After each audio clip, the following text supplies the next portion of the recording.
Greetings, folks. This is Paul talking about A Course in Miracles. Thought I'd do a little video about being the cause of everything. This is a course in cause and not effect.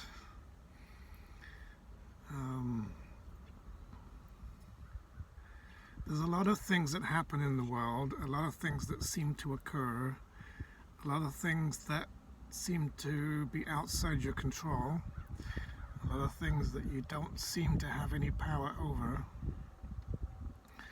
that you don't think you are causing.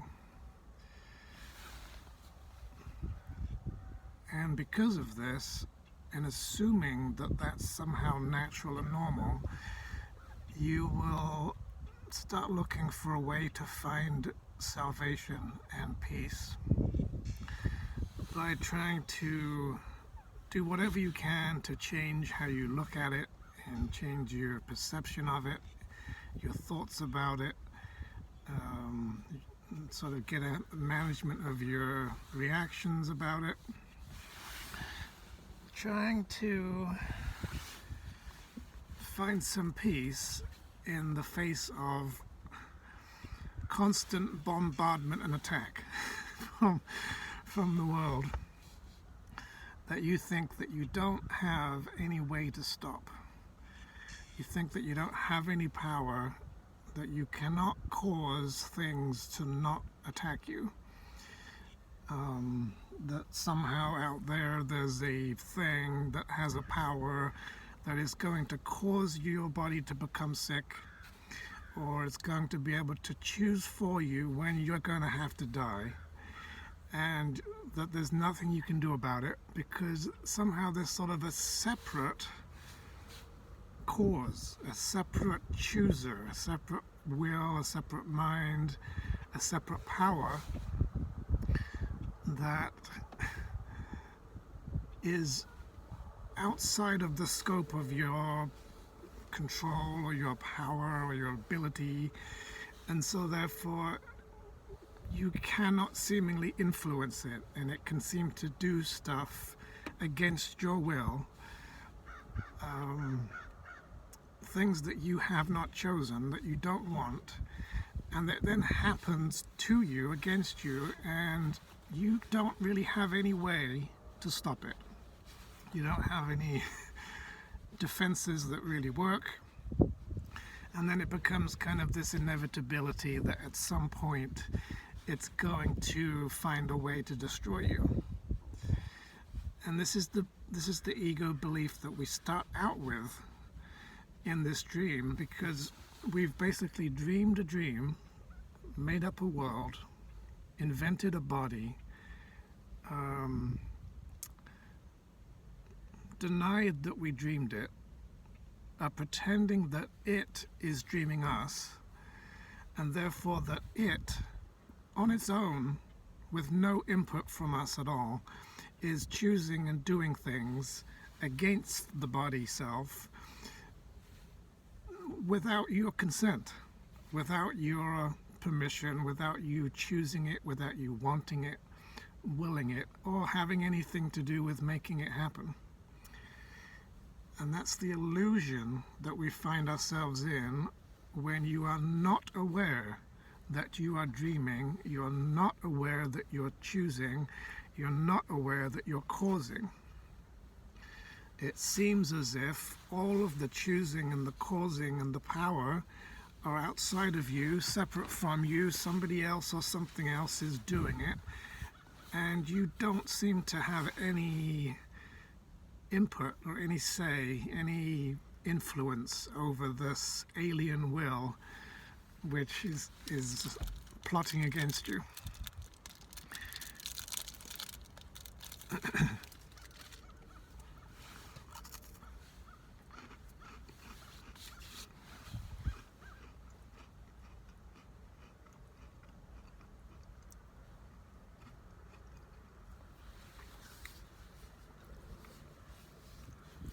So based on that kind of perceiving and believing, and it's easy to believe that because when you're in a body and you're stuck in the body, you have severely limited yourself already. You've narrowed yourself down from being everywhere and all-powerful to being this little tiny body that can barely even do anything correctly, and it seems very weak and vulnerable and susceptible, and it's kind of like isolated you from the outside environment to the point where you're sort of cut off and from any direct connection between you and what's out there. And so it seems as if there's this huge environment, this entire world, the universe, massive, separate thing that your little tiny self doesn't seem to have any direct power over, as though you're just this isolated, imprisoned, little tiny willed thing where all that you seem to be able to do is to move your body around. Anything outside your body, you can either move the body around and indirectly make it move, or pretty much nothing. As if to say, your mind doesn't have any direct power to make anything in the environment change. And so now you experience it as though this whole world is beyond your mind, outside of your mind, as if your mind is inside your body, and everything outside the body is cut off from you. The body is a separation device. This is what the body does. It's how it limits you. And it makes this illusion that there's all this stuff that is separated, and because it's cut off from your willing and your causing and your freedom to move and things, your power, that somehow it is beyond the scope of anything that you can influence. It's beyond your mind, it's beyond your causing, it's beyond your choosing. It's, you didn't put it there, you're not making it do what it's doing, and that you'd have no seeming power to stop it or prevent it or change it or will it be different, as though it can now just kind of decide on its own with its own mind, its own choosing and deciding what it's going to do. And if it decides to do something that would affect your separate body self, there's seemingly very little that you can do about it. You can run and hide. you can hide under the sofa or whatever if you're thin enough, and hide in a corner to try to escape from this huge source of power and choosing against your will, as if almost the entire dream, other than your body, and even sometimes your body as well, is plotting against you and causing you and choosing for you and deciding what's going to happen. And it seems like it's all being run by a kind of an automatic system that you don't have any awareness of how it works. Seems as though there are laws that are in effect, there are forces, there are powers, there's gravity, and there's nuclear forces and magnetisms and all this stuff that is causing things to be certain ways. And the sun is this huge ball of nuclear power that's, you've got no idea how you could possibly defend yourself against it. And so it paints this picture that there's all this separate stuff that you don't have any say in, any control over, any power over, that has not come from you, that you didn't make happen, you didn't put it there, you don't have any ability to influence it, barely at all. You can barely do anything. And the hierarchy of illusions makes it look like some of these things in the world are completely beyond any possible hope that you have of having power over it. The sun is this huge ball of flames that can burn you to death in an instant, and it seems so powerful, and that you can't do anything to it. You cannot barely even affect it whatsoever. If it decides to go into a supernova, it's bye-bye. And this paints this whole picture that you're this weak, tiny little, insignificant little speck of a fuck in the dream, barely capable of doing anything other than wiping your own ass and putting food in your mouth. And you're severely limited in scope of what seems to be your sphere of influence, your power, your what can you do, your abilities.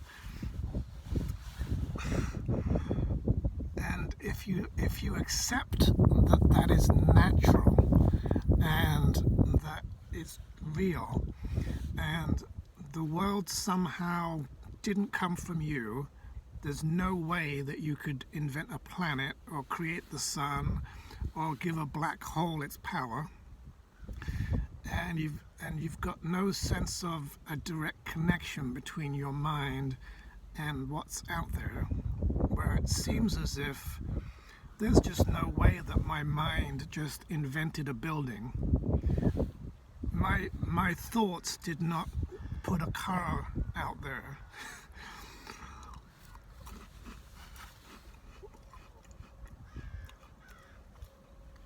It causes you, this is the hugeness of the illusion, that it causes you to sort of just accept and believe that there must be another source of all this stuff that isn't you. There must be some other power or mind. Let's assign it to God, because something of such magnitude surely must come from a being that is so hugely powerful that it must be God. Can't be you, because you're such a tiny little fuck. And so it's a very convincing illusion that you're insignificant, you're little, you're tiny, you're weak, you're powerless. You barely can cause anything at all. You can barely even stop your body from doing anything. It seems as though sometimes your mind and your moods might change your body a little bit, but it doesn't seem like you hardly can do anything. And that was on purpose, because that's part of the denial. It's part of the illusion of sleeping and pretending to be the effect of a dream, where the whole world is causing you, and you're nothing but this tiny little speck of causality that has almost no power against the huge giant outside of you that seems to be the cause of you. The world gave birth to me. The world created me. The world decides my fate. The world is making events happen to me against my will. And I'm just this tiny little thing that seems unable to prevent anything. And so if you get into that belief, and that's where we're all starting from, that's the ego's system, believing that you're a body, believing that you are limited in this way, being convinced by this illusion, as you suffer and things go wrong and the world happens to you, and you try to find a way to be happier or at peace, you're going to start looking for ways to escape and ways to avoid what you believe is significant powers outside of you, sources of attack, wills and minds and capabilities and laws of nature that seem to have the ability to decide for you what you're going to experience and what's going to happen. As if to say, you're not having anything to do with this stuff. It's there on its own. It came from somewhere else. Someone else put it there. You're not responsible for it. And therefore you don't have any power over it. You cannot change it. And so the only thing you left, the only option left, is to hide, run away, escape into a cave, meditate, and try to calm yourself down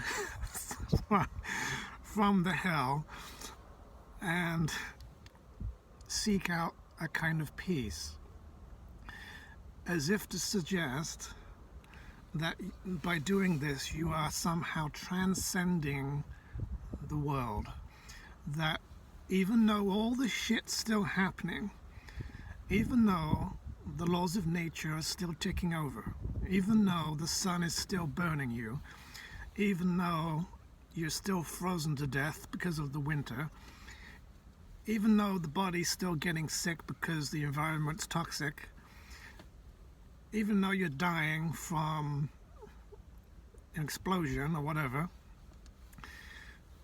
and all of that seems unchangeable and real, you still think that you don't have anything to do with putting it there, and you're not the one making it, you're not the one doing it, you're not the one causing it. And you keep that assumption, you keep the world as it is, allow it to continue doing what it's doing, and try to find a way to be okay with it. And this is the illusion of peace. It's an attempt to be at peace with suffering, at peace with sickness, at peace with dying, at peace with being in pain, at peace with loss and despair and anger, and trying to basically have and continue all of the physical stuff, but being at peace with it, being okay with it. If you think about that, it is completely insane, because you're now trying to find a way to keep horrendous ego shit, but justify it and have it be looked at in a strangely skewed way, where you've changed your perception and you've tried to position yourself in such a way of looking at it, that it still keeps doing the shit that it does, but you don't seem to be upset about it.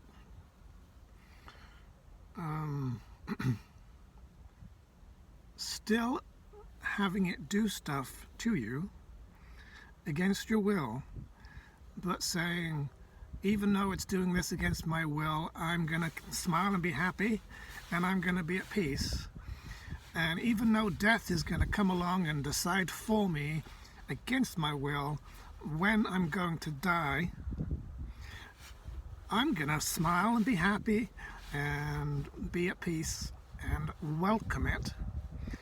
This is completely fucking insane, that you would welcome attack, suffering, murder, sickness, that you could ever be in a state of mind where you could be believing and perceiving all of this shit is still happening against my will.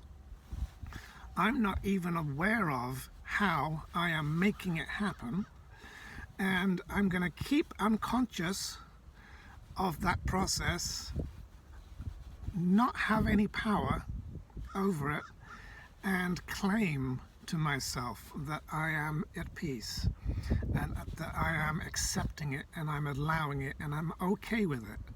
That somehow it's okay to die, okay to suffer, okay to be sick, okay for the body to be damaged. It's a trap. It is an illusion of peace.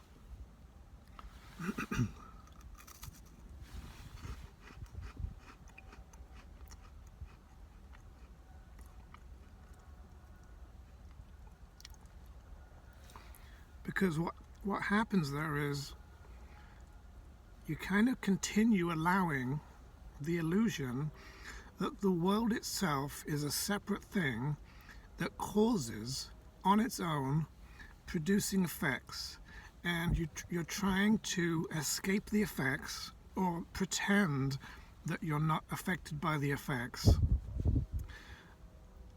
still giving the world power over you, still allowing the laws of nature to govern you, still allowing the laws of physics to overrule your freedom, still being at the effect of forms of sickness and attack, and still allowing death to come along and happen to you against your will when you don't want it. And trying to find bizarre, twisted ways, disassociated ways of justifying that it's okay that all this shite stuff's happening because you aren't the one causing it, you aren't the one choosing it, you aren't making it happen, you're not the one creating it and putting it out there. And so you're sort of, on the one hand, you got this one hand that is throwing shit out into the world and making bad shit happen, and on this other hand that's saying, I'm completely okay with all of this, this is great, I love it, bring it on, I want it to still affect me, and I'm going to be at the effect of the stuff that I'm putting out there. How can that possibly be a mind that is healed and at peace? A mind that does not believe in attack, that is continuing to put forms of attack out into the world, having those things still continue to attack self and claim, I'm totally okay with this, it's great, I love attacking myself. That is not enlightenment. That is not empowerment. There's no power there. That's a totally passive, it's passive aggressive. It's totally a state of, I'm gonna lay down and allow everything to happen to me.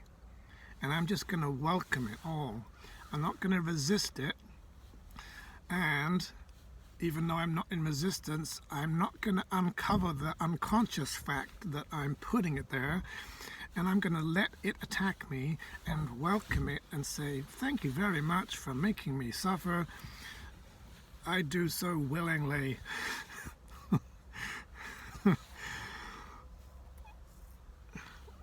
It is nuts. And it's not a state of a healed mind. It is not a state of peace and happiness. You cannot have dying in peace. There is no such thing as dying in peace. If dying is occurring, your mind is not at peace because it is causing death to happen. It is attacking you. It is attacking your body. It definitely is not at peace. How can it be? And this is the part that a lot of people get hung up on, because there's a lot of things in A Course in Miracles that suggest and talk about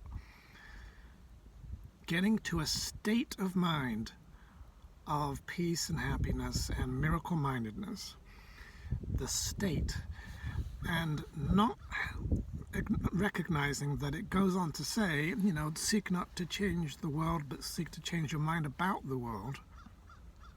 So many people take things like that and I need do nothing and stuff like that as if it's saying, let the world keep doing everything that it does and don't change a single thing. And all you're supposed to do is change how you look at it so that you can welcome it and allow it and love it. And somebody's standing there stabbing you to death and you're smiling. Bring it on. This is a great death, isn't it?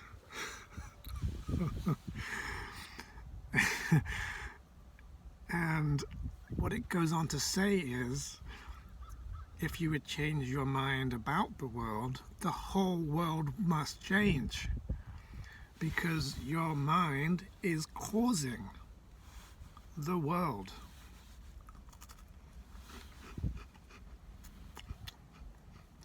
And so that means you're not just getting into a state where you're sitting there idle, just observing, sitting on a fence, passive, not doing anything. having no power, no ability, no causing, no choosing, just kind of a totally static state. That's what a lot of people think the Course is about, getting your mind into this state of peace and not being affected and so on, and not realizing that that state has to express it, miracle working, miracle doing, being a teacher of God, being a physician of the Lord. It's all expressions of love. Miracles are expressions of love. It's not just about getting into the love. It's about extending the love, causing, creating, having power. The mind being able to create and cause things.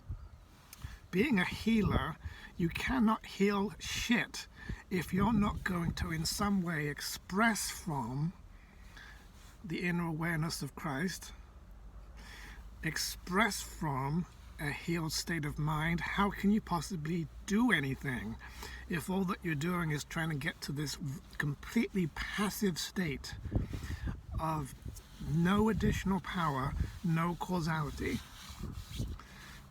And so there's this big chunk of the Course that's all about getting up into this state of miracle-mindedness, which is right-mindedness and true perception, getting yourself up above the battlefield and blah, blah, blah, getting into peace, and completely ignoring, explaining away, justifying away why you would ever want to actually use that state of mind to do anything. So now that means you're trying to get into that state of mind of total passivity and sit there and have the world constantly attacking you, but believing that because you're in this state of mind you are completely free of it. The body's sick and it's dying and decaying and everything's falling apart and breaking down. Attack, attack, attack, and supposedly you're going to be okay with that because you're so peaceful. The broken body is proof the mind has not been healed. You maintain the world in your mind with your thoughts. Your mind has the power to make worlds. This is a course in cause, not effect. So it's not a course. The Course isn't just about getting into that state of I'm not being affected by the world. It's not sort of an in-between inert state of I'm just going to withdraw. It's a state of fucking power. I'm not afraid but all-powerful. I'm not weak but strong. I'm a miracle worker. I do miracles. I express love. I cause healing. I undo illusions. I made the world. It's a whole other aspect of the Course that is very much expressive and causal and powerful and makes things change in the dream, in the world, particularly because you are the dreamer. So if you're going from I've dreamed the dream and then I've pretended that I didn't dream the dream and now the dream is dreaming me and affecting me,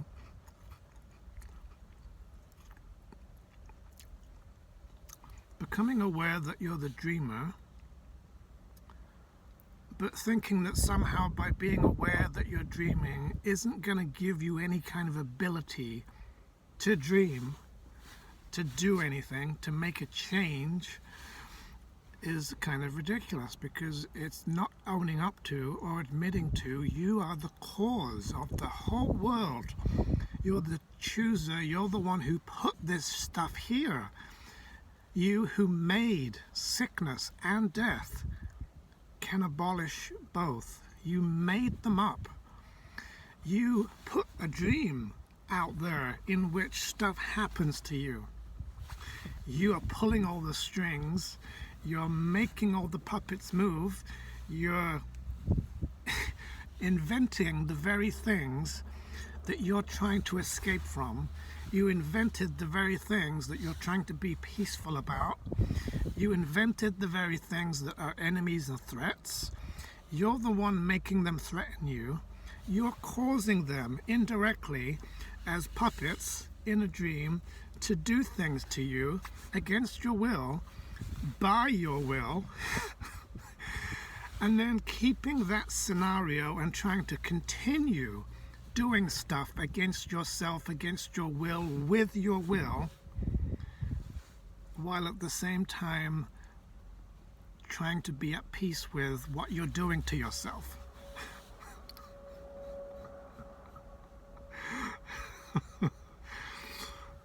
Doesn't that seem, it's all to do with you're not getting to the real source, the cause of the problem. So if you're having this kind of reaction to the world where you're trying to become more peaceful because the world sucks, you're not really getting to the cause of the problem. You're not really getting into where is the world even coming from? Who's putting it there? Who's making this stuff happen? Nothing happens without a mind causing it to happen. Somebody's mind somewhere is responsible for this universe. Somebody's mind is responsible for the planet, the buildings, the trees and animals, the acts of nature, meteorites hitting the world. Somebody's mind is doing it, causing it. Somewhere there's a cause, a consciousness, a thought, a choice that a conscious being is having, a dreamer,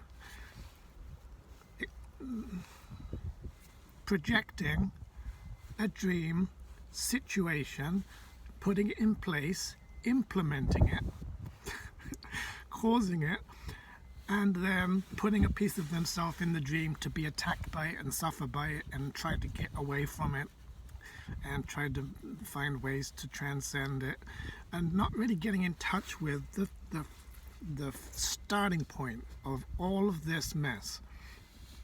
And this is the real problem, is that people aren't realizing the chain of causality, how deep it goes, the fact that you are at the start of it. You're the dreamer of the entire dream, and until you get in touch with that and have the ability to change the dream at will, you're not really getting back to the cause. You're accepting that some things don't seem to be caused by you.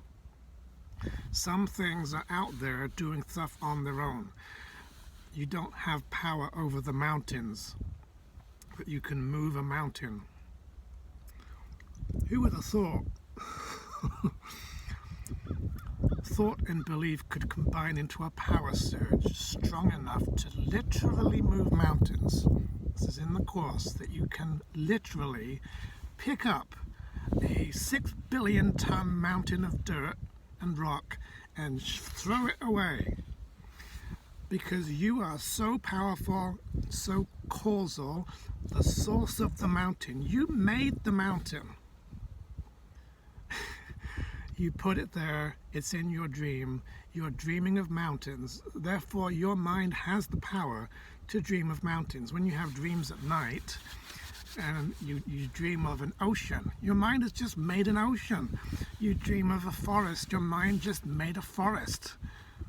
You dream of being in your house, your mind is projecting an entire building. You have that power in your mind, you just haven't tapped into it, you're not aware of it, you've blocked it.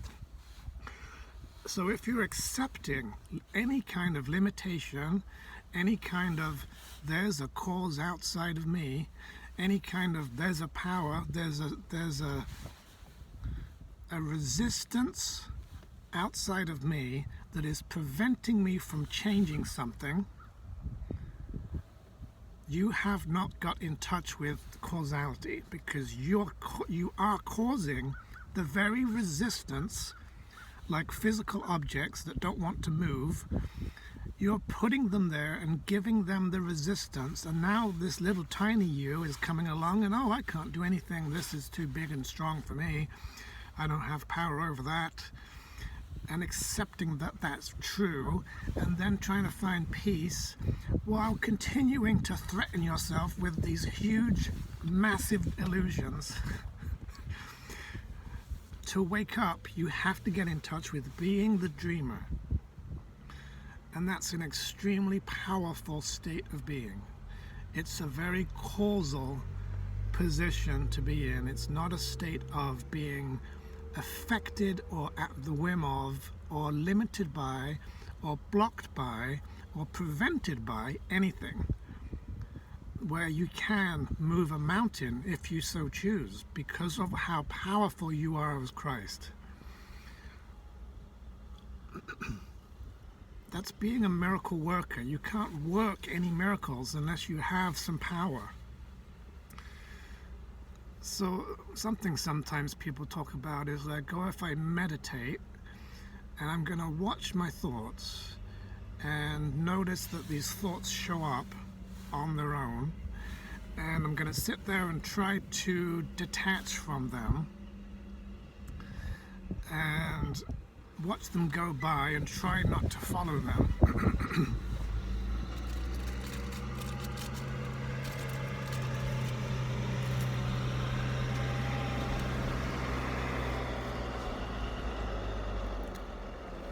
And that by doing that, somehow indirectly you're going to cause their thoughts to diminish. Doesn't that seem extremely long-winded and backwards to you? Because you're the one causing the thoughts in the first place. Something in your mind has a false belief, a backwards perception, perceiving that causality is outside of you and that you're being threatened by your own power, perceiving that the world is doing stuff to you against your will when it's your will doing it against your will.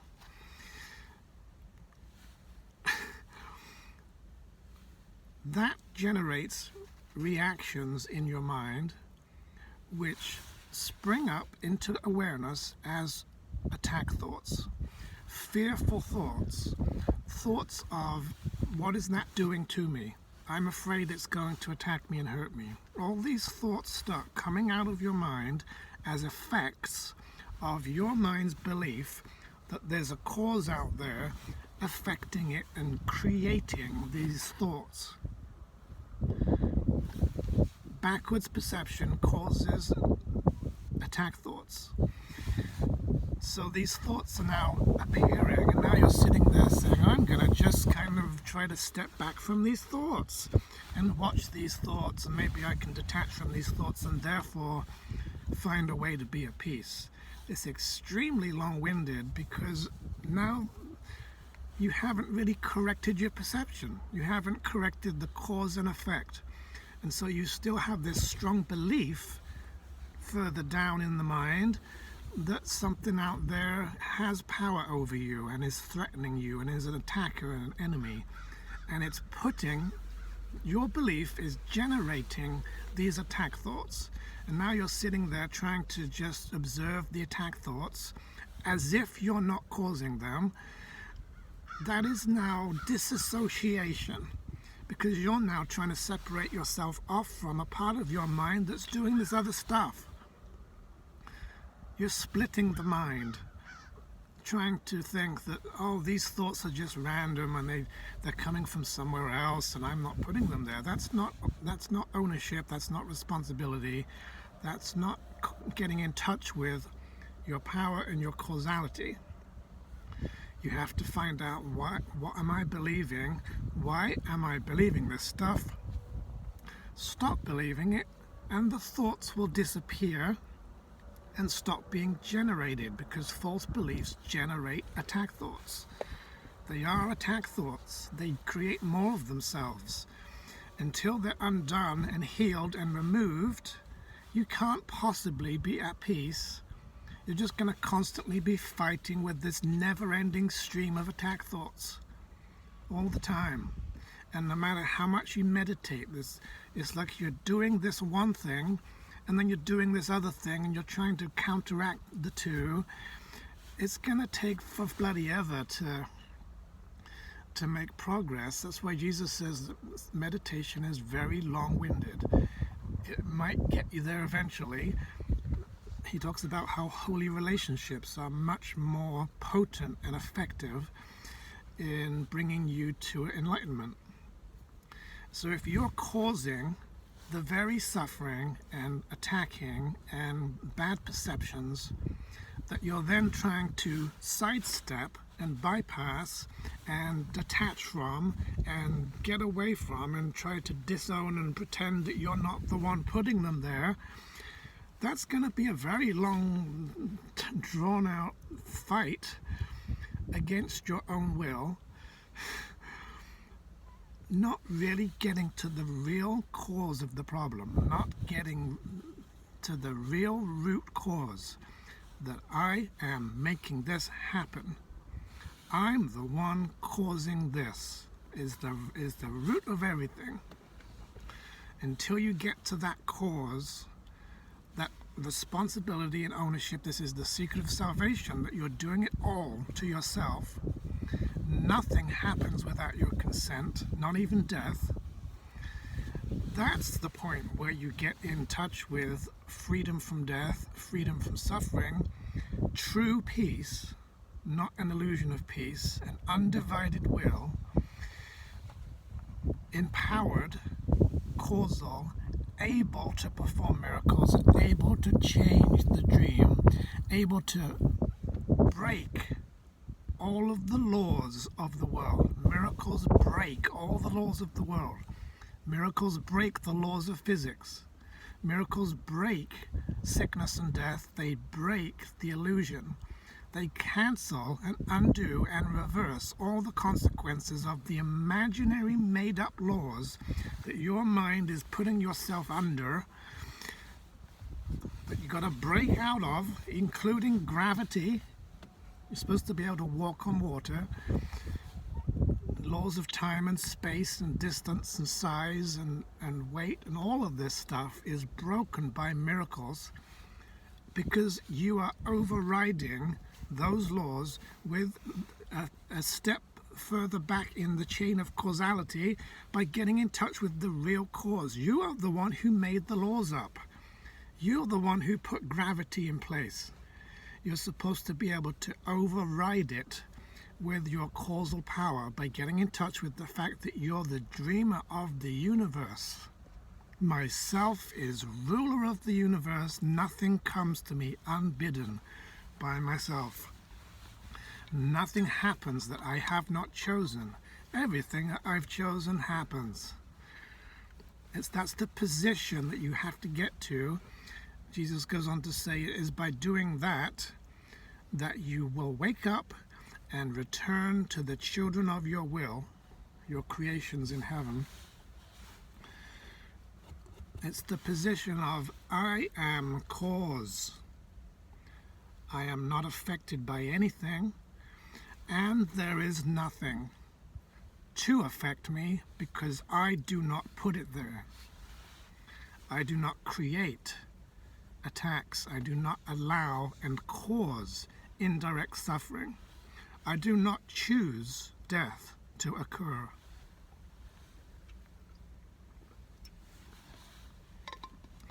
It's all coming out of you. You're the cause, you're the chooser, you're the source of your dream, you're the source of your nightmare, you're the source of hell. You're the one who chooses sickness, and you're the one who chooses death. Nobody dies without their own consent. You cannot die unless you choose to do so. You cannot be hurt unless you hurt yourself, because you're right at the very starting point of the entire chain reaction of all the causes and effects and all the things that are made and all of the laws of the universe and nature. You're right at the top of the pyramid, the very on-off switch of the universe. You are the starting point of the dream. You have power over everything. And that is a very different perspective than being in a position where you're causing all kinds of stuff, putting yourself in the dream as a tiny little speck of nothing that suffers at the effect of this huge power that you're wielding against yourself, and then you try to escape from it by keeping it and sidestepping it and trying to find a way to justify it and see it so that you're at peace. You cannot be at peace with death. You cannot be at peace when the body is sick. You cannot be at peace or happy and keep attack. If the body's sick, it's because you are attacking it still. As soon as you stop attacking it, it snaps back into perfect health. A sick and broken body is proof, a damaged body is proof that the mind has not been healed. If the body is damaged, the mind has not been healed. It is not at peace. It is not happy. The only reason why the sickness is even still there at all is because the mind is causing it and putting it there still. It's still maintaining it. It's still doing the attacking.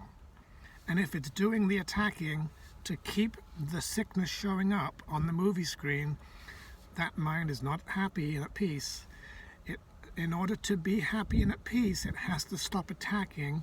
It has to stop making sickness, undo all of the sickness that it made, and only let the body show up as a healed, healthy state, a symbol of eternal life, innocent, free from pain.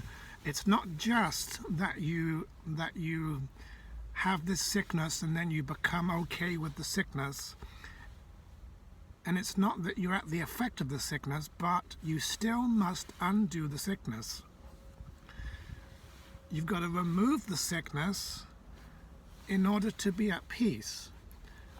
Not because if you had the sickness, you would not be at peace, but that's true. If you have the sickness, you cannot be at peace. So the sickness has to be removed so that you realize you're not at the effect of it. Not just that you're not at the effect of it, but that you actually put it there. And therefore choose again and cause it to disappear. Those who are sick do not love themselves, for if they loved themselves, they would heal themselves. A guiltless mind cannot suffer. The mind, being sane, heals the body. No one in their right mind would allow the body to continue to be sick. Health in the mind correlates to health in the body at all times. The mind makes this decision as it makes every decision responsible for the condition of the body.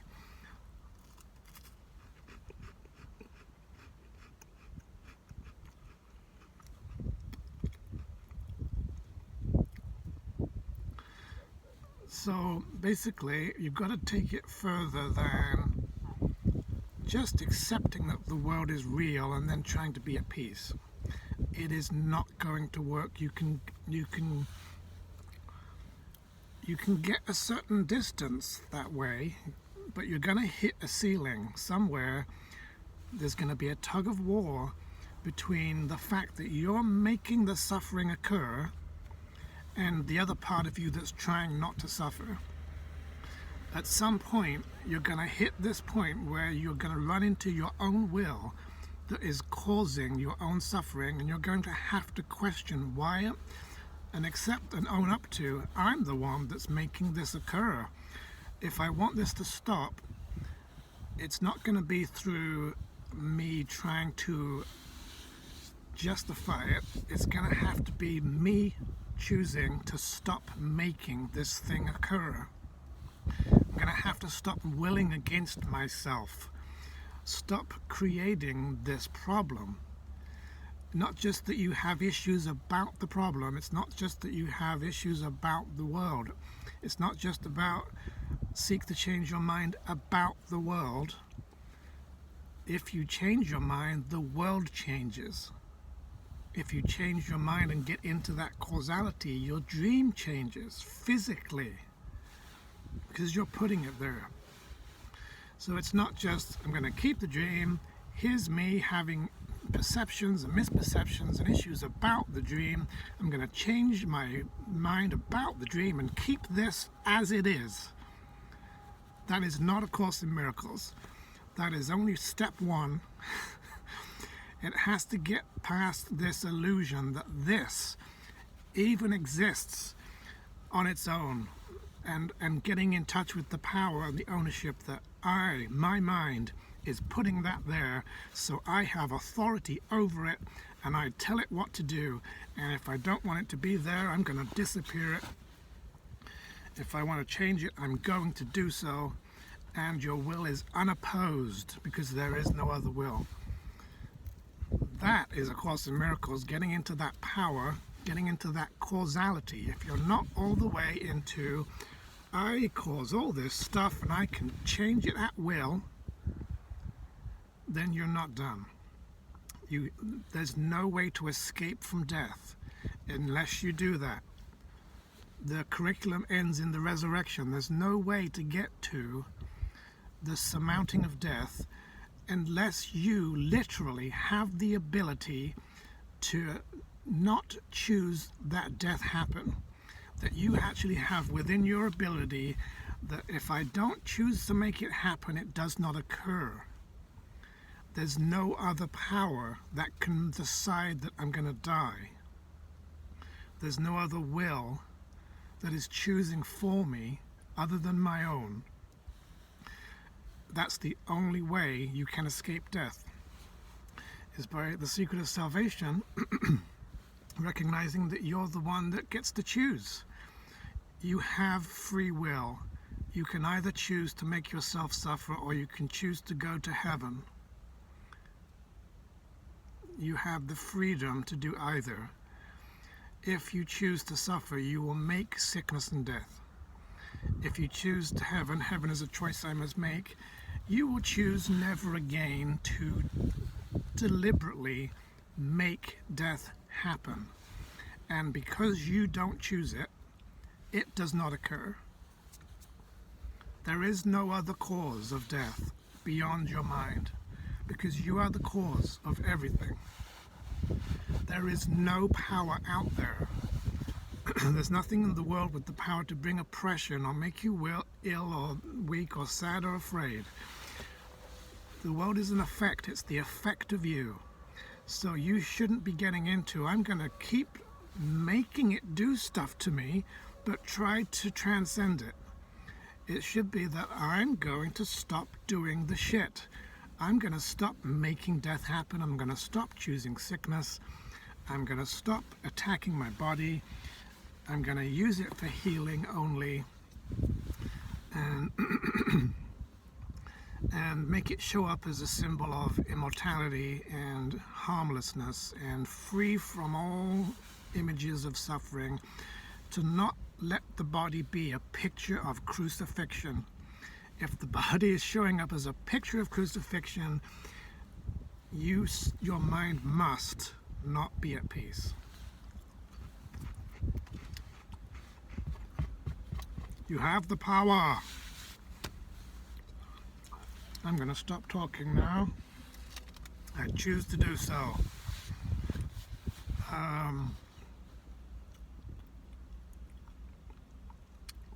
Don't be passive. You are a miracle worker. Jesus says, members of my party are active workers. Listen, learn, and do. You have to do stuff. You've got to express, you've got to heal, you've got to help others wake up. You've got to perform miracles. You've got to demonstrate that you are not the effect of the world. If you're not being affected by the world, it's because you are affecting the world. You're the cause. It's not enough to just sort of sit in this limbo, in-between state, compromising. The world is the effect of you. That is how you are causal. That's how you overcome the world. You are the dreamer of the world.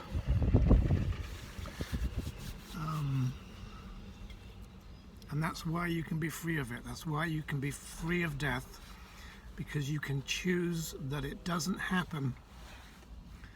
You have the power. God bless, and miracles and shiny stuff. Love, and see you next time. Bye-bye.